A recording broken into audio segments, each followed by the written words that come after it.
Hello everybody, it's Michael Hollands once again for Sound of the Movies.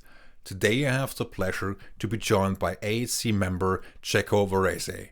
On today's episode, we will cover some of his career highlights and also talk about the Hulu series Dopesick. It is my pleasure to welcome Checco Varese. Thank you so much, Michael. It's a pleasure to be here.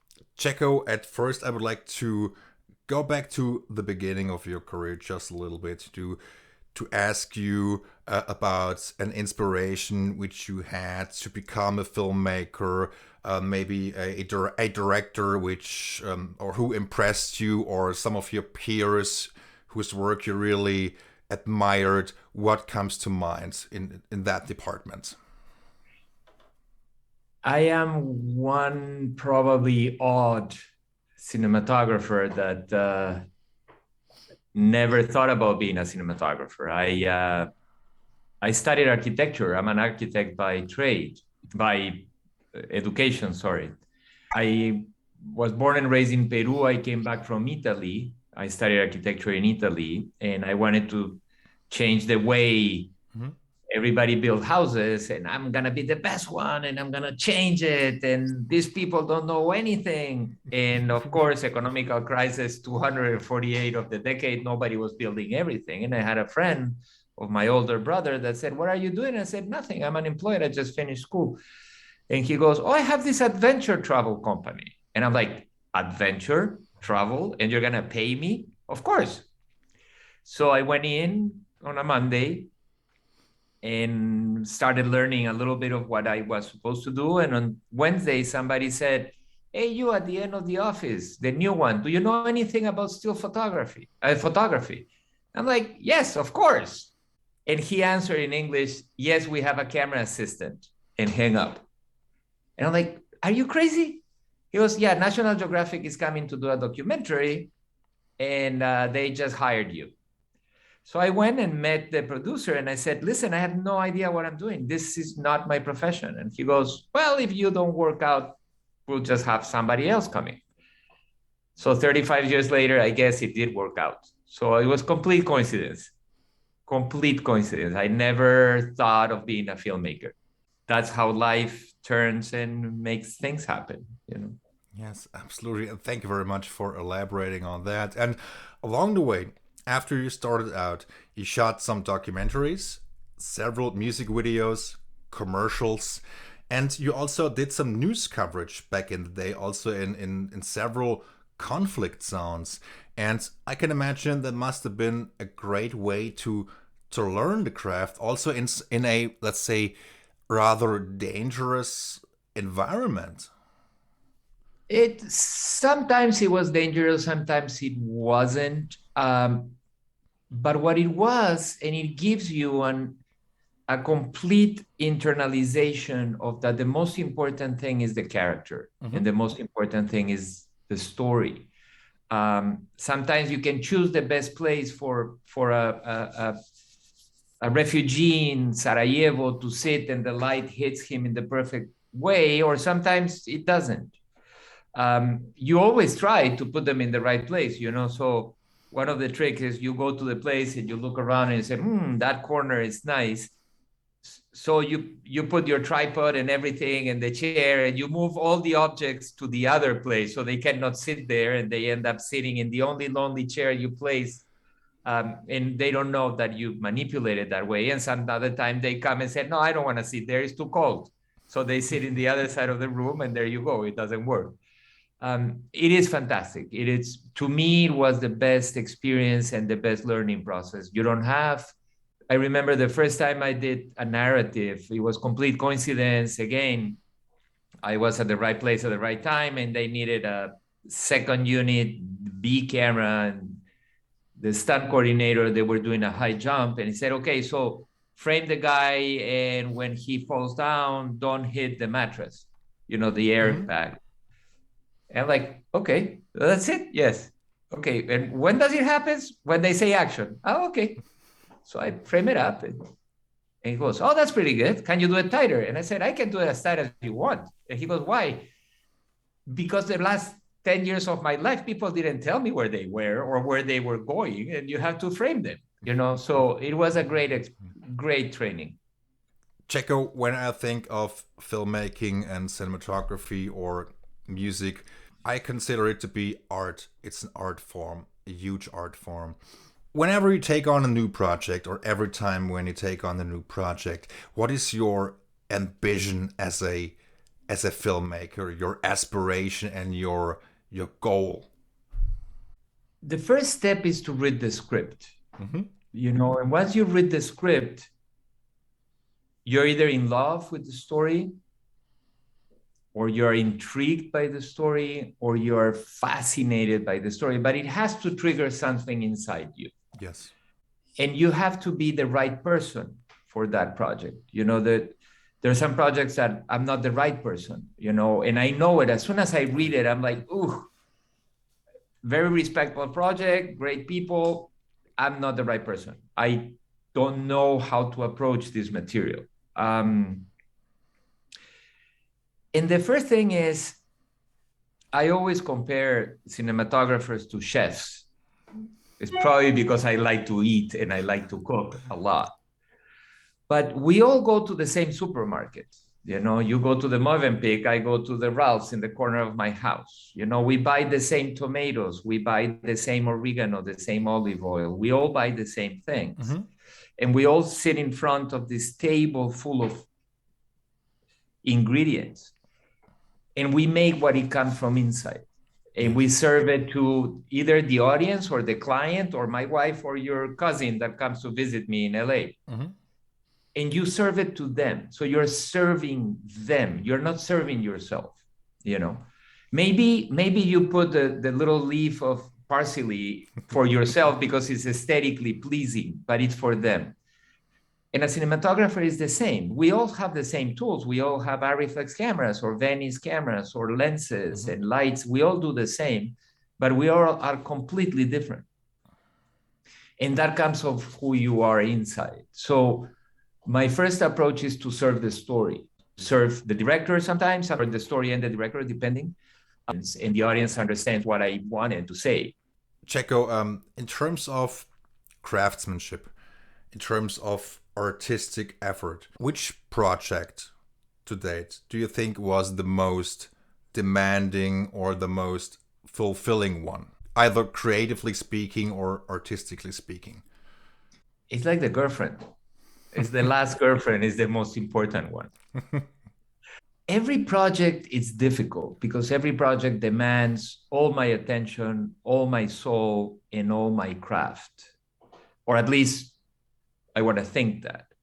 Physically, and the challenges that we did when we shot the movie The 33 about the Chilean miners with Antonio Banderas and Juliette Binoche. And I still think after 6 years, it's the most challenging movie I've ever attempted. We were shooting in a real mine, 2.5 miles deep, with actors in a dark situation, relying only on headlamps. Emotionally and technically, that was the most challenging one.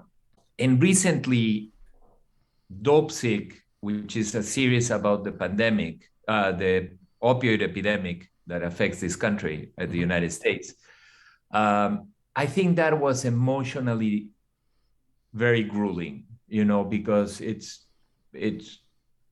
not a documentary, obviously, but it's a characterization and a dramatization of real events. And 700,000 people died because of the greed of pharmaceutical companies and corruption.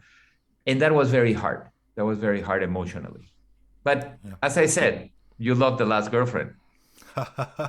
Thank you. I just rewatched The 33 actually a couple of days ago. I must say it's a very effective movie and it's touching when you see what these characters go through. I mean, they're just, for them at first, it's just another day at work. And then all of a sudden, the mine comes crashing in and the exits are blocked, and then they are basically trapped in there for 69 days. And to go through that as an audience member, that's not a cakewalk, because you feel for the characters. I mean, very good actors in there, Antonio Banderas among others, and the film was shot very well and directed very well, and it had this claustrophobic atmosphere. Yeah, yeah. It was very interesting because it relied mostly on very little lighting. You know, we started testing, and I brought in the 5K, you know, and oh my God, it's too much. So it's like I brought in a 1K. Oh my God, it's too much. And I brought in a 650, it's too much. And I brought in a 100, and it was still too much. It's so dark. It's so dark that the most tiny little bit of light looks like sunrise, you know, and it was supposed to be this very claustrophobic, which is true, event. We use as an example Caravaggio, not Caravaggio, the traditional Caravaggio, but all these torture figures of like one light coming. Not that I'm comparing the cinematography to a Caravaggio, God forbid, but the Goya, the black paintings of Goya, this kind of very suffering man. And at the same time, the hope that the women and the families had in the brightest place on earth, because the Atacama Desert is the brightest place on earth. I mean, at 6 a.m, the sun comes up and it's bright as hell until 6 p.m. So there is no shadow, there is no nothing. You know, it's like the middle of the desert. So it's the darkest place and the brightest place. So the whole idea was to try and have the audience going like this, trying to see inside, and then going like this because it's too bright on the outside. And I think that we achieved that. And it was very challenging, but very beautiful. It's one of my proudest movies. You shot it in 185:1, right? Actually, 239. That was an interesting choice because the Atacama Desert wants 239, no? Like quoting a fabulous movie, Lawrence of Arabia, you know, you want the dunes, the thing, and the little woman coming to rescue his husband. But in the mine, the aspect ratio wants to be taller because to see the ceiling. And we found that the loneliness of the 239, so the one character with the one flashlight on the right and nothing else on the left, and the negative space, that was serving the story very well. So the aspect ratio was very important in that sense. And thank you for correcting me. You're absolutely right. I misremembered that. I rewatched several of your movies, so I just mixed it up. I'm sorry. No worries. And I also rewatched Miracles from Heaven. That was 185:1. Yes. That's a really touching and also lovely movie. Also directed by Patricia Riggen. The opening shots of the film are really impressive. The shots of the tree and nature as a whole. How would you describe her sensibilities as a storyteller or as a filmmaker, and how do you work together? Well, there is a deep knowledge of each other. I don't know if you know, but we're married. I do. And I know the sensibility. She's a very thorough storyteller. She believes in telling stories that are poignant and in telling stories through the point of view of the actors and the characters, not the actors, sorry, the characters. Her respect for the audience is unmitigated. You know, her mantra is, if I don't understand it and I don't feel it, the audience won't understand it and won't feel it. So she lives the story.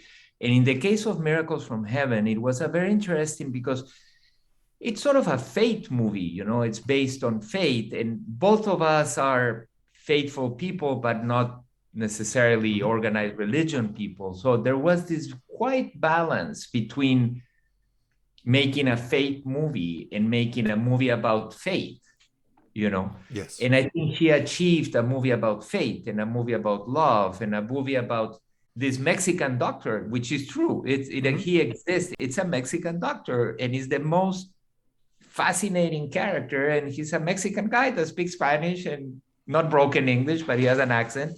And he's the most trusted doctor. And she created the character around him. And and we researched a lot, and she worked with the girls a lot. She worked with them for hours, and that was very interesting to see. At that point, we have a daughter, 14 now. She was probably 6. Mm-hmm. And it was very painful to see both the story of that possibility, and it was a wonderful experience. Her movies are very well shot. I haven't gotten around to rewatch Under the Same Moon, but I will do so in a couple of days. Lemonade Mouth. That's a funny one. That's great. Yeah, that's the most famous one above all of my daughter's friends. Oh my God, you shot Lemonade Mouth. I mean, it's more important than It Chapter 2, more important than True Blood, more important than anything. Lemonade Mouth is the movie every kid wants to see. So yes, it's a very funny movie, but also inspirational film.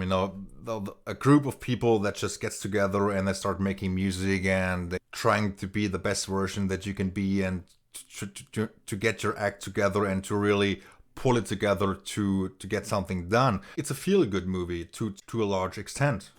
Yeah, it was a funny thing to do, and it was a moment when we both sort of wanted to work on something a little lighter than Under the Same Moon. And Patricia has this career that always the true line is the character, and I work with her very happily, and I work sometimes without her very happily too. So it's a good combination. I would like to talk about camera movement or also about shots, because sometimes you need to do a close-up, or the shot is very intimate, or you just follow the actors around, or it's a tracking shot. One of the most impressive shots you've done was featured in Prom Night, especially at the beginning, the aerial shots, and it started the film in a rather big way. Now that you describe it, I remember the shot. One of the things I think is I read the script several times. I read the script. The first time I read the script as a piece of literature. Mm-hmm. And then the second time I read the script as watching a movie. And immediately after I read it a third time, and then I have a pencil, and I start making notes.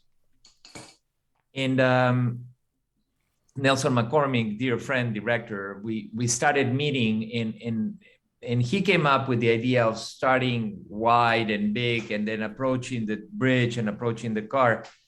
And we designed the shot theoretically, mm-hmm. And then when you get a good pilot, at that point it wasn't a drone, it was a helicopter. The shot comes to life, but the shot is based on a script and on the instinct on how to transmit the information to the audience. And the smallest shot is probably the biggest shot or the smallest shot. It's only important if it lets you think about something, mm-hmm. If you recall Lawrence of Arabia, which is a movie I just quoted, there is the desert, and then there is this little point, and the point becomes bigger and becomes bigger and becomes bigger. And all of a sudden, Anthony Quinn in all these regalia shows up, and it becomes a medium shot. And it's a shot that nowadays is a 2-minute shot, because a camel needs to come from all the way in the horizon. That is the most memorable shot. What does the shot tells you? It tells you the vastness of the desert. It tells you the loneliness of this man. It intrigues you because it makes you think, what is that? What are we waiting on? And finally, it reveals this character in all his regalia and the white clothing and the gun and the saber. One shot told you everything you needed to know about this character.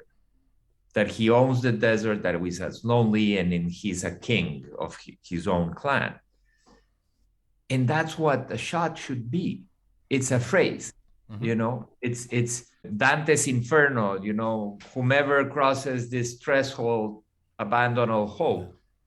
That's a shot, You don't need the other 200 pages. You just need that one sentence in that one book. And I hope every shot in the movies I do, or most of the shots in the movies I do, or the television I do, are not Dante's Inferno, and I don't think they are Lawrence of Arabia, but there is this hope that a shot, it's a grammatic accent into a sentence that is being written by the director. I think sometimes it can be difficult to figure out what is appropriate, which camera to use, or how to set up a day's work. Will it be a big shot or just a close up, or which colors or filters or lighting to use. So I think that can be, or is a crucial part of your job, which I think at times takes a lot of consideration, right? There is a million decisions being taken every minute on a set. I just did a project. It's not finished, but I did the first 5 episodes of a book about a band that gets together in the 70s, and they a rock and roll band. It's called Daisy Jones and the Six. It's gonna come out at some point this year or probably early next year. I'm not sure, but it takes place in the 70s. So we tested 3 different cameras and 16 different set of lenses until we narrow it down to that one camera I wanted, and I felt appropriate in that one set of lenses. It's all about trial and error. I have this opinion that one is born with 300,000 errors, in a bag of 300,000 errors. So I've done 270,000 already. So I'm hoping to only do 30,000 more. So all those 270,000, I'm not going to do it again.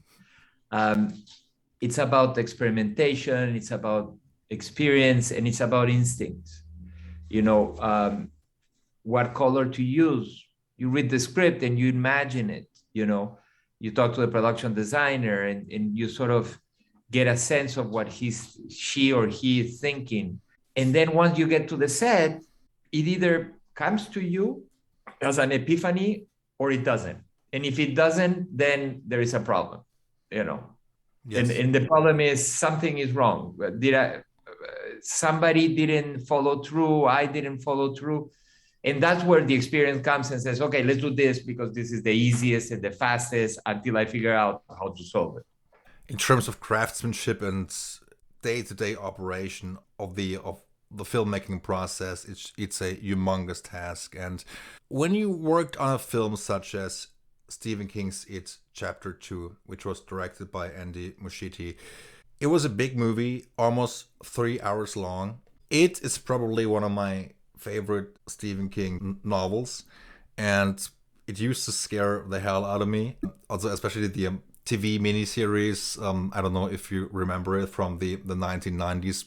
That used to scare the crap out of me as a teenager. The first, or let's say It Chapter 1, also Chapter 2, they are closer to the book and the novel than the TV adaptation was, also I think due to budget constraints of the TV version, because they didn't have a huge budget. They couldn't throw money around. I would like to talk about the process of shooting a horror film and, kind of playing with the audience, the subconscious horror versus the horror on the screen, which takes place on the screen. It Chapter 2 was a very interesting proposal because, as you know, It Chapter 1 was a great success, shot by a wonderful cinematographer. So it was a very hard shoes to fill for me because I need to give my own imprint, but at the same time, I have to pay homage to the audience and the fans and my predecessor. So thank God the story takes place in 2 times. It takes place in flashbacks to It Chapter 1, or you should assume as an audience that they shot it at the same time or it happened. So I was literally making the best effort to make it look exactly like if they would have shot it that day or 20 years before when this happened. But then there's the story of the adults. And I was very interested in the story of the adults because the fears of a child or a teenager are different than the fears of an adult.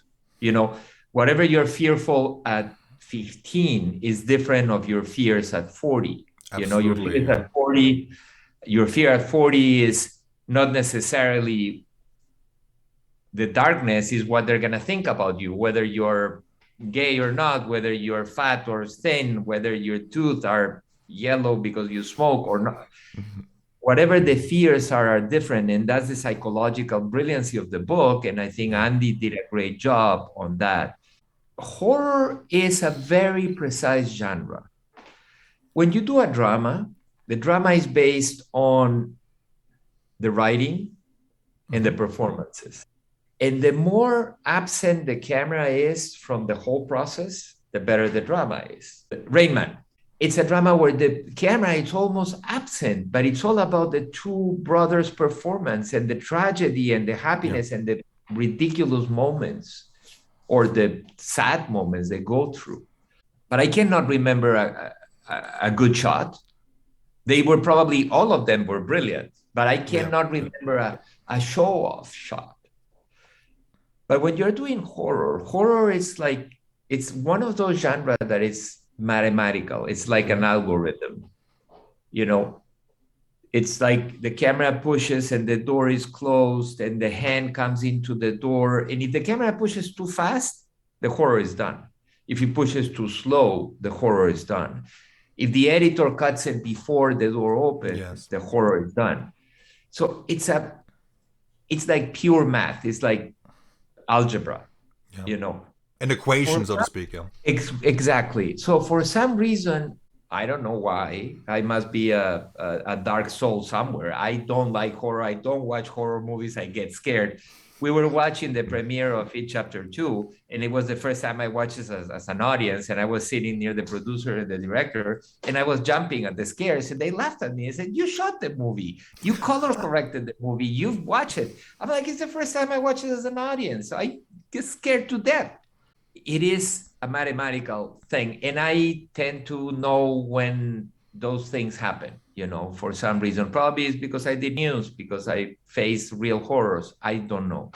Yes, but that's a very good point. But I think you also need to take into consideration or to analyze the algorithm of a scene or the anatomy of a scene. It Chapter 2 has a couple of standout scenes. For instance, the dinner scene when they all get back to Derry, or the mirror maze scene. The mirror maze. How did you pull that off? The dinner scene, it was extremely elaborate. And we storyboarded it, and we talked about it, and they rehearsed it, and there was a lot of visual effects. And Andy's very good at that. He used to be a storyboard artist. His drawings are amazing. And he's a genius in that sense, and in all senses. But the mirror scene, it was like, we were all in a production meeting, and Andy says, "I think there's one more scene we need to add when McAvoy goes in the fair. I'm not sure what it is. I would love to be something special, something unique." And I don't know why. I said, "Oh, it should be a mirror maze." And as soon as I said that, it's like, oh my God, what have I done to myself? And Andy goes, "Great. I thought about a mirror maze, but it was too complicated. But yes, a mirror maze. Great. So these are the beats. Let me talk to the writer and write it down." So I went and sat down with the art director, and he came up with a brilliant idea. He made 120 little mirrors like this size, and based to scale. And we put them with a little whatever gooey stuff underneath, and we started creating a maze. And I went into a store and I bought a lipstick camera that I attached to a pen, literally. And I had my cell phone. So I was walking through the maze, and it's like, oh, we need to tilt that mirror a little bit because I see the camera. And then, oh, I see the camera here. And so we spent a whole afternoon, and I think 2 bottles of wine in his office with the little mirrors. And I said, this is the best we can do. So besides the visual effects that the movie has to have because of the tongue of Pennywise and this, yes, We saw the camera during the shooting process. We saw the camera 3 times in the whole thing because the mirrors were angled in the right way.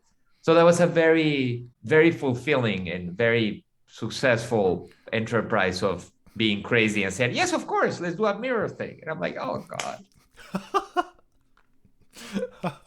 That was really good. Or another standout scene, the one with the little girl in the bleachers and the firefly. One of my top 5 scenes in the film is when Jessica Chastain goes to visit her father. At least she thinks she's going to visit her father, and then this elderly lady opens the door, and then the scene just becomes more and more bizarre, and then she realizes something is wrong, and then she faces the wall, looks at the pictures, and then you see the woman in the background. I think we shot that first in the movie. And it was a real lady, older, frail lady that did this really weird walk that Andy requested and asked. And as I said, I mean, Andy is a tactile director. If he could move the characters on the screen, you know, he would. He's a wonderful guy. And he designed that scene and all the scenes in a very personal way. Checco, before we talk about Dopesick, I think I need to at least mention, because we can't cover everything today, obviously. I would like to talk about Them, the Amazon series. If I'm not mistaken, you shot 5 out of 10 episodes? Yes. Them is a series which is also available on Amazon. It's not easy to watch. I mean, first of all, I think what also attracted me to the project was the setting of Los Angeles in the 50s. What happens to the family is very atrocious and incredibly unfortunate. And they move into this neighborhood, which is basically predominantly inhabited by white people. They sign the lease, and then they quickly realize they are basically not welcome there at all. And then all of a sudden, all hell breaks loose, and the series becomes more and more intense as the story progresses. How would you describe this approach also in terms of the storytelling process and how you portrayed the family and the victims clearly in this case? What attracted me to the project is that I was more scared about the reality of that was happening to this family than the creatures or the incarnations or the entities that they brought with them. You know, this is a family that it's called the Great Migration. In the States, they call it the Great Migration. It's basically people escaping the Jim Crow laws and coming to sunny California in the hopes of a more free, and they found themselves in the same racism as there. To me, what it was fascinating is the intention by the creators and the writer, Little Marvin, and the showrunner, was to make, I almost like the incarnations better than the neighbors, you know. I mean, like Miss Vera is not that bad considering what the neighbors are. And it's the horror that they all bring with them, but it's the horror that it's outside them.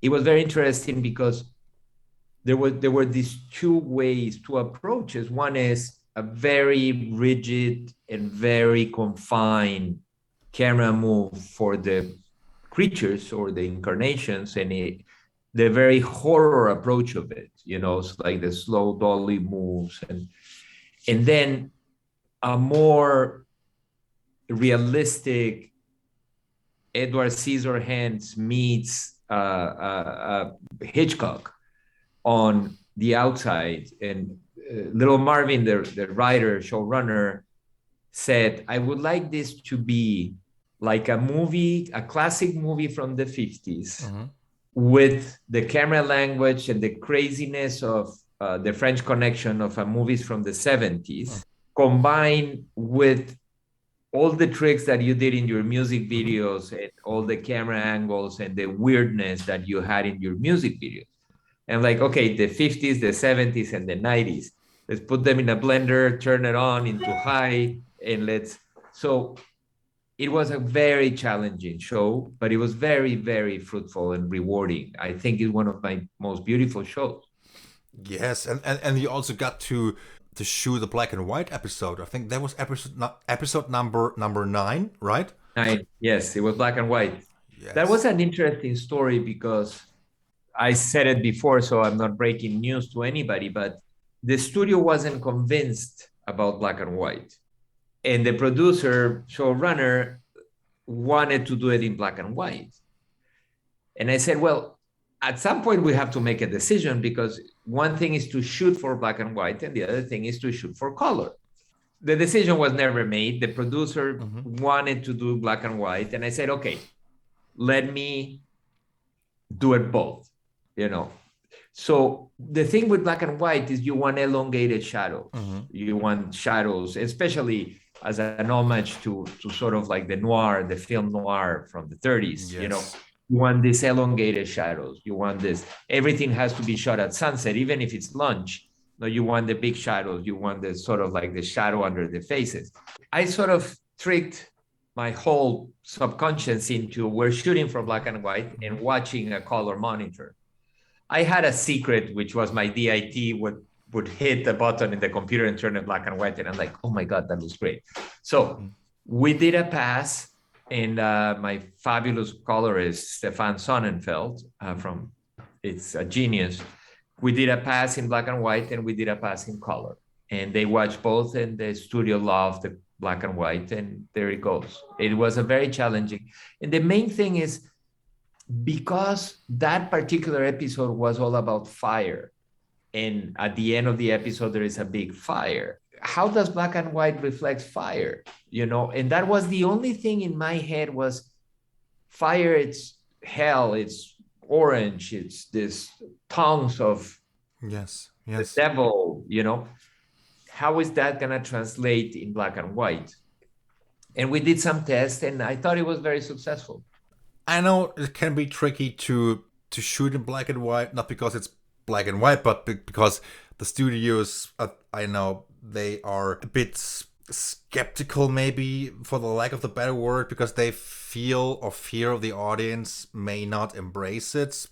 Most studio executives, not all of them, and Amazon is particularly good at not being that, but most studio executives want options, you know. The Amazon people were very in love with the idea, but they were a little reticent, and I respect that. And they wanted options. You know, can we shoot a color? And I said, yes, of course we can. You know, it won't be the best color, it won't be the best black and white, you know, but we can find a common ground to tell the story.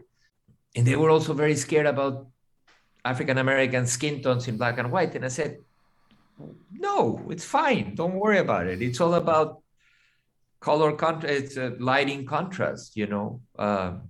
We had a very wonderful makeup artist, and he was helping me with putting a little sheen and so reflecting light. So then you model the faces with just the amount of reflections, you know. So it was fun to do.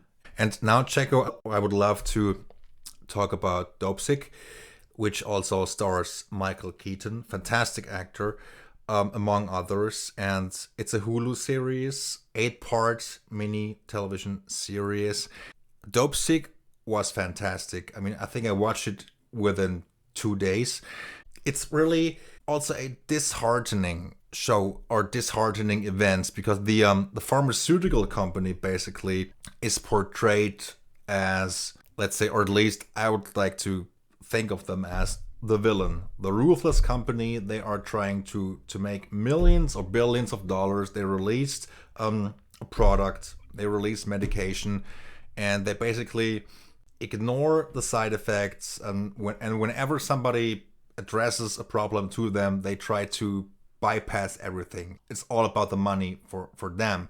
And it was inspired by real events. Barry Levinson actually shot the very first and the second episodes, and he's a fantastic director. And Rain Man, you mentioned Rain Man a couple of minutes ago, but I think he was relatively picky when it came to choosing the right cinematographer. Is that right? Barry, it's a fantastic force of nature. Yes. He's done everything. And we had a meeting. I read the script, the first two scripts, because I know the writer, and Patricia Riggen Mm-hmm. was attached to direct a few, and she said, "Why don't you pitch yourself for Barry?" And I'm like, "Oh, Barry's gonna choose his guy." Um, and then so I sort of read them, and I usually never pick movies. I never quote movies when I do a Mm-hmm. pitch because you never know. You quote, "Oh, Apocalypse Now is a great looking movie," and then the director goes, "Yes, I should have shot it instead of that Italian guy." So, and then all of a sudden the meeting is done. So the thing was with Barry is, to me, it was very clear. It was three different worlds: the world of the victims, like the miners, the workers, the young girl, the poor lower middle class or poor people, working class. The middle section was the civil servants, Mm-hmm. the prosecutors, the DEA agents, and then the rich people. So I quoted sort of, I said, I think the miners look, and I take as a reference the Deer Hunter, the Mm-hmm. Chimino, Mm-hmm. only the US part, not the Vietnam part, but the Deer Hunter and the US part. These cold blue cyan colors, hardworking, Yes. proud people. The middle, it's The Insider, the Michael Mann and Dante Mm-hmm. Spinotti, Mm-hmm. brilliant movie about the tobacco industry. The rich part was a little bit of like Eyes Wide Shut Mm-hmm. without the high heels and the mask, but it's like the rich people and the excess of money. So I quoted the three looks, and Barry, before the end of the meeting, texted the producer and said, "I love this guy. Let's work with him." So that was it. It's it was a tour de force. I shot the 8 episodes, cross-boarding directors with no prep. So I prep the first two, and I on the weekends I prep the second two, and on the weekends I prep the third twos, and at the end I slept a week.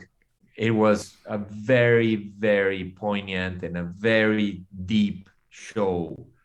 Michael Keaton just got the Golden Globe Best Mm-hmm. Actor, so hopefully that will make more people watch it. And it's an important piece because I think it's about wild, non-controlled, unregistered capitalism and greed. Yes. This is exactly the same that happened with the tobacco industry. It's exactly the same that happened with the oil industry, that they knew they were destroying the world 60 years ago. And now we know they knew. No. And we still are paying the consequences of that. So I think it's a call to action into oversight, Yes. and it's not about money; it's about humanity, as you said. You shot all 8 episodes, and I think that's not too common. It's fascinating how it works and it doesn't. I operated also the B camera on Mm-hmm. 6 of them, so I shot and operated. So I was very tired at the end. I used to have black hair like you or brown hair, and now I'm all white after it's all Dopesick. it's all away.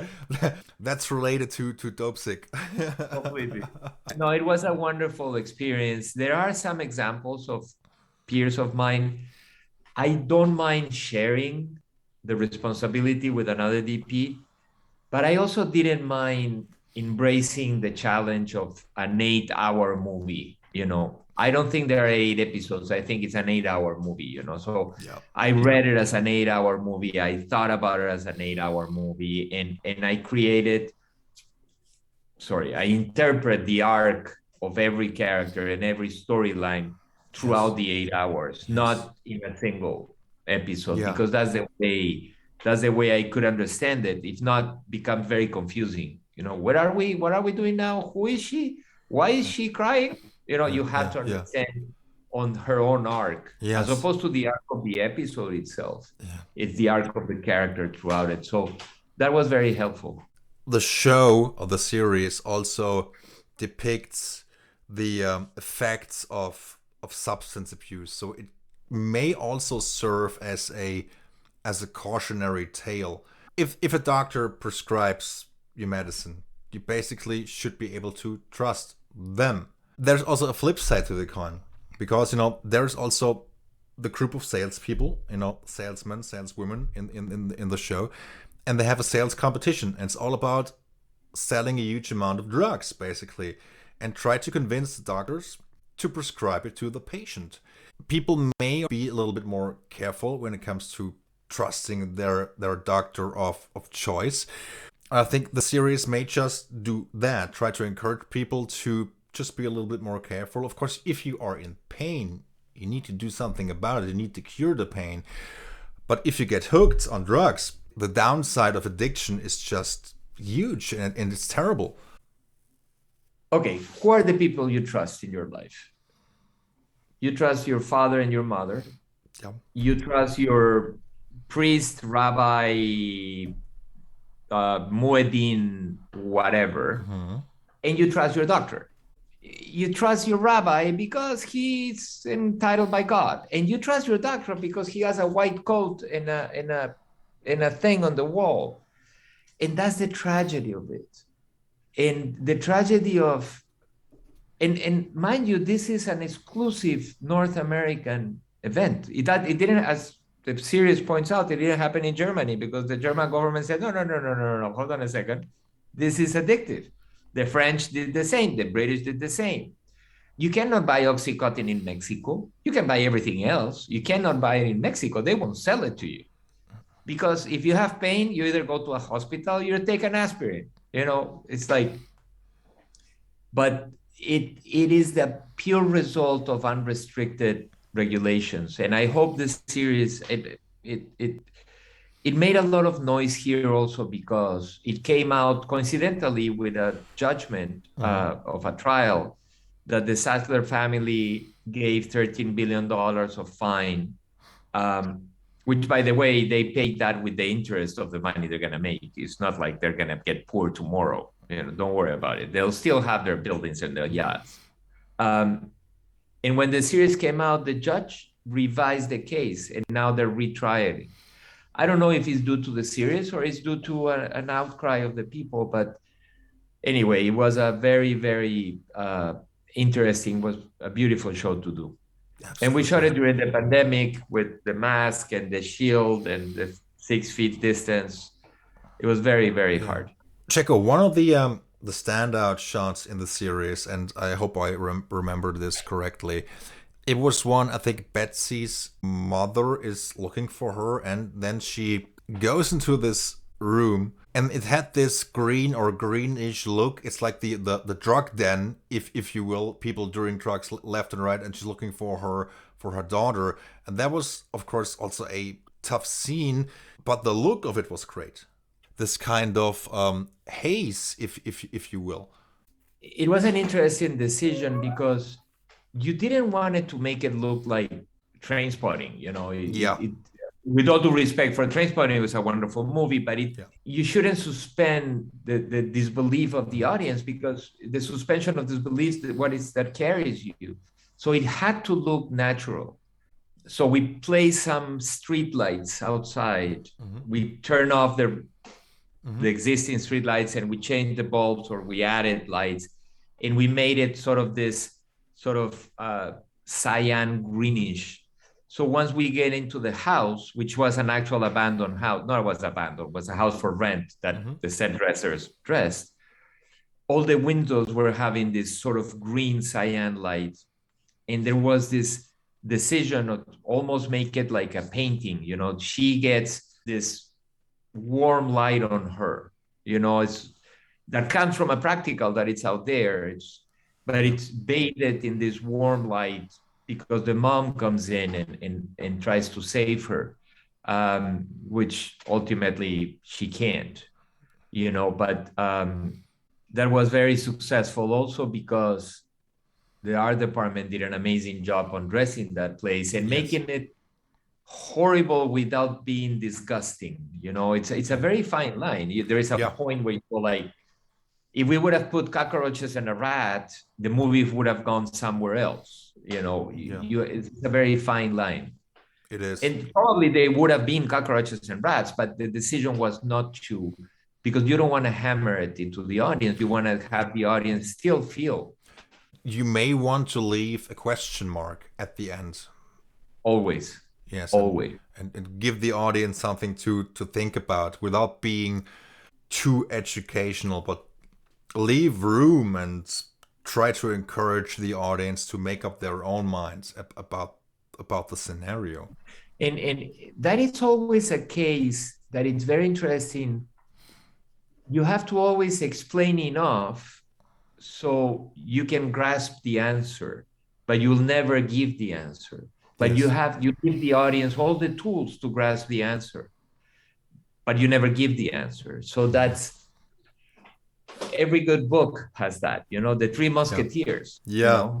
It must be really great to exchange ideas with directors and producers, and also in this case, Patricia Riggen also directed 2 of the episodes. Then he had also the show's creator, I think Danny Strong. He also did 2. Danny Strong directed the last 2. Yes. Yes, I think it's great also to be able to work with great filmmakers, people that have a vision and a strong opinion, and they say, well, this is how it can be done or it should be done, and you brainstorm some ideas to achieve the best possible results. I think that could be or should be one of the most fulfilling parts of the job. It is to bounce back and forth ideas and to learn every day and to share thoughts and you surround with the best people you can. My operator, it's a brilliant Joseph Arena, my DIT, Daniele Colombera, my gaffer, David Lee, Rick Stribling, my focus puller, Mark Strasberg. Those are all people that come back and, Mark will come and say, listen, what if I pull focus to him before the end of the sentence? David will come in, is it too bright? Is it too dark? Should we make it this? And Joseph would come and say, should be this a nice push? And everybody's telling you things. And at the same time, you're like, okay, so 1, 2, 3, 5, 17 ideas. Let me pick 5. Checco, may I ask you what's actually next for you? Can you disclose some information about the next project? I just finished a show called Daisy Jones and the Sixth. Mm-hmm. It's an Amazon show. It's shot in LA. It's about a rock and roll band, sort of like the beginning, middle, and end of a band that are the best band in the universe in 1970s. Great. It takes place, it's rock and roll, sex, and drugs in the 70s. Not too much sex, but lots of rock and roll and a little bit of drugs. And it's beautiful and it's great. It's shot in LA. We just finished at the end of the year. And now Patricia has a movie that I don't want to jinx it, but she's waiting for a movie. So great. I'm happy to be dad and husband and cook and change all the bulbs in the house that I haven't changed in 2 years. And that's my next project, probably in March or April. Okay, but for now, I'm enjoying a little bit of time off. A break, a well-deserved break. Great. Checco, is there anything else you would like to add? Anything that comes to mind about your career, about filmmaking in general, cinematography, anything else? I think you covered a vast territory. I just want to say constantly that I compare DPs to chefs. Mm-hmm. We all go to the same supermarket. We all buy the same tomatoes and etc. And I just said it before. It's all what you have inside that makes you different. So yes, lenses are important and they're a crucial part of my job. And I will pick the lens very precisely. And cameras are important and very important. But it's about what you have inside. So whoever it's a DP and an aspiring DP, the most museums you can go, the most paintings you can watch, the most still photographers. I mean, watch movies, yes. Watch television, yes. But go to museums, go to paintings. If you live in Europe, oh my God, Berlin is full of paintings and London and Italy. And it's a little more complicated in Kentucky. But embed yourself with as much information because every bit of information you get, it's something you're going to use eventually. And lenses are important, and I love all the lenses, but they're not the most important part. The most important part is what you have inside. Yeah. The heart. Yeah. Yeah, determination, the heart, the passion for the industry and the filmmaking process. I think you have to kind of incorporate your own personality. I think oftentimes you also need a thick skin to put up with whatever you have to put up with on a daily basis. So, but it's all worth the struggle if you get there at the end, if you achieve what you wanted to achieve. Well, I think also always consider yourself as a tool in the hands of the script and as a Yeah. tool in the hands of the director. You know, you're not more important than the director and the script. You know, no one is. And that's very humbling, you know. Checco, thank you so very much for taking so much time out of your schedule. I really appreciate that. I had such a great time talking to you, and I hope you enjoyed the conversation as well. I did a lot. Thank you.